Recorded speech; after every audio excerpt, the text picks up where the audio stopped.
The ellipse shown here has the equation x minus 3 squared over 9 plus y minus 5 squared over 25, okay, equals 1.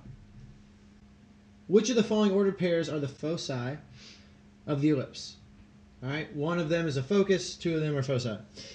They give us these options. I'm not too worried about it. However, given the values you have, you can go ahead and immediately start to eliminate some of these. The foci are going to be roughly here and here. Roughly. They're going to be on this center line that I'm drawing not to scale. If you remember just this, that they're going to be inside the ellipse, you can get rid of most of these.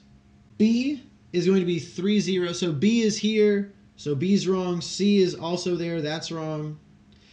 D could be right. A is wrong, and E, 3, 5, is wrong. I think it's going to be D, without having done any work.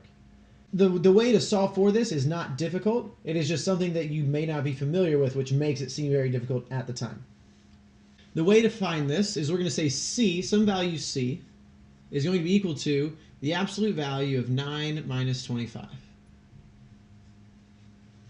I like taking the absolute value when I subtract these.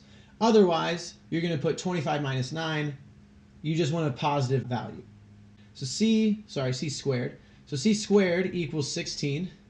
So at this point, I know that C is going to be 4, right? Square root these.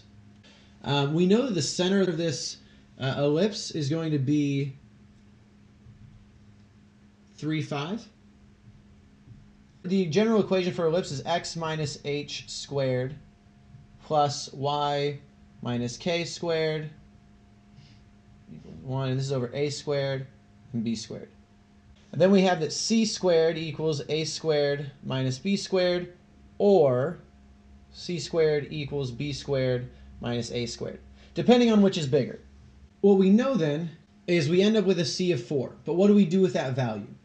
Well, we actually are going to take it and go from the center and go 4 in either direction. Now, if this was a horizontal ellipse instead of a vertical one, we know that our y value is the one that's going to be manipulated to give us our new coordinates for the foci. Which is why I've written this out where I know that I'm staying at 3. What I do then is I now say it's 4 because you're taking it and you're going to be adding it and subtracting it to 5.